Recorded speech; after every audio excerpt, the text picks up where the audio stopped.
Hello everyone, today we're going to be reviewing episode 1 of Telltale's The Expanse. In this review we're going to be covering both the gameplay mechanics, the story, the soundtrack and the world.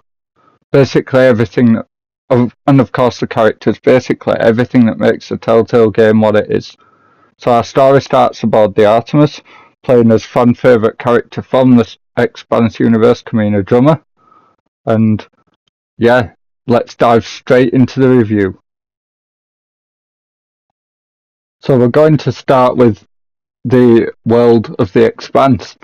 Now, I just love all the little details and how all the posters are basically in Belter slang, Belter Creole, which is the language of the people in the Belt. Now, the Belt is basically the asteroids around various planets and whatnot, like in the rings of Jupiter and stuff. So I just love that sort of stuff, and obviously there's the typical interactivity that makes Telltale, where you press an object, a button prompt over an object, and you hear what this character's thinking in their head. Like this, for instance. Now, these have always really been a staple of Telltale, so I honestly really love it. It just makes you feel like basically you're inhabiting the character rather than just playing as the character. What I'm hoping for is that throughout the course of the game, like little details will change in the ship depending on your choices and decisions that you make throughout the series. But obviously I'm not sure, we'll have to wait and see how that goes as the series progresses. Now, there's actually only 5 episodes and a bonus episode if you own the deluxe edition, which I'm guessing will be available at some point. Another thing that makes Telltale's games great has always been the quick time events. Now, I was actually surprised to see the amount of people that failed this first quick time event. I mean, I'm not the best at them, but this one actually seems quite easy. As quick time events go, I really think they've done a better job in this series of really making the quick time events fit well into the narrative rather than just having them there for the sake of it. I mean, obviously I know with like Walking Dead and Wolf Among Us they were very important, but they just feel like there's a subtle difference this time that really just makes them feel more immersive. I could be wrong, I'm not sure, but that's just my opinion.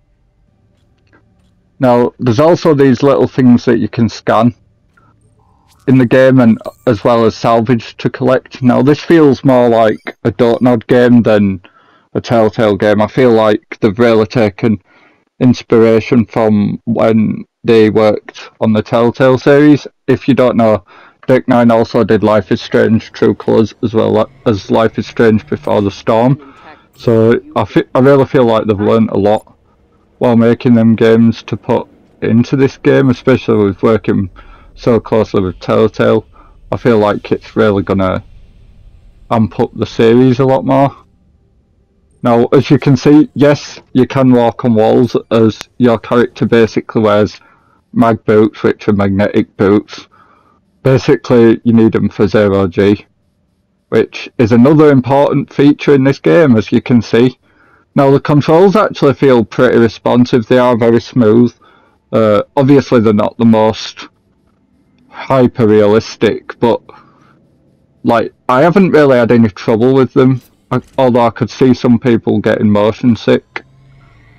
And without spoiling it too much, certain things that you collect in this world, like a cigar and whatnot, are basically going to unlock new dialogue options later in the story, so as well as obviously the stuff that you get from the salvage.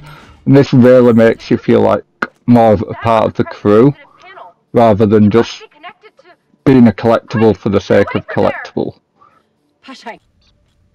Now, what modern game would it be without the obligatory audio log? Ubiquitous in nearly every game. They are actually done really well here, especially with the voice acting. And I feel like if they're not overused, then they're going to be really good and really help even further your immersion into this world. Now there is only one, without spoiling it, in the first episode, so I'm hoping they'll keep sort of a similar consistency throughout. Now on to the dialogue choices. Now I feel like, even though some of the dialogue choices obviously only get a different voice line, I feel like some of them aren't as impactful, and then some of them will probably have like consequences later on. Like the way I talk to a character or some characters affected one of the dialogue choices at the end, but it was only very minor. Obviously this is only the first episode, so it could change, or it could end up being basically like some of the other Telltale games where, you know, the dialogue doesn't always make as much impact as you'd think it does, or that you'd want it to. But also, as well as what makes the dialogue really great, is they've got the Belter accent nailed to a T. Now, if you haven't seen the show, I highly recommend going and watching it, but there's just something great about the Belter's accent, especially these two twins. These are probably one of my favourite characters so far, just because of how great they are. Just do your job. One of the main draws of this series to me was actually getting to explore more of Kamina Drummer's life, and basically what she was up to before the show started. And I really feel like we'll get to know more as the series progresses, especially with Anderson Dawes. I'm really hoping he will actually make an appearance in the game at some point, but other than just like a memory in Kamina's head. Now, if you don't know who he is, again, I highly recommend watching the series or watching some of my upcoming videos on the series.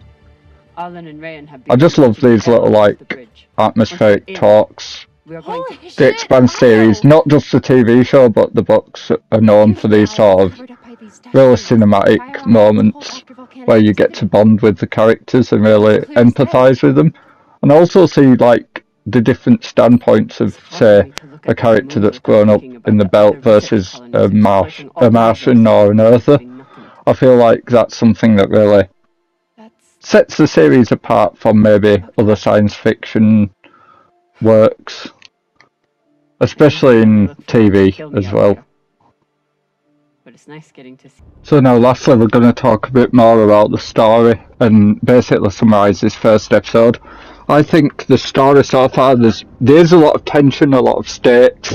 I feel like there's a lot of dark secrets about the characters that we're going to learn about more as the story progresses. Telltale actually have said that all of the characters can die except for one, and all of the characters can live except for one, so I really can't wait to see like how different the story is depending on obviously how many characters survive or don't survive, and just the dark, brutal world that is the Expanse. Now, they really never hold back throughout the show and books, so I can't wait to see how this is going to translate into the rest of the episodes later on in the game. So yeah, I know this video's been a bit rambly and a bit like stoppy and starty, but stoppy and starty. God, that's terrible. But yeah, I haven't scripted this, so this is just sort of my raw and real thoughts rather than maybe the more professional, classy reviews that you might find elsewhere. Anyway, I really hope you enjoyed this video, and I will be covering the rest of the series more on the channel. And with that, I would like to thank you all, and goodbye. So get scavenging! You all have your orders. Hurry up and do your job so we can get back home.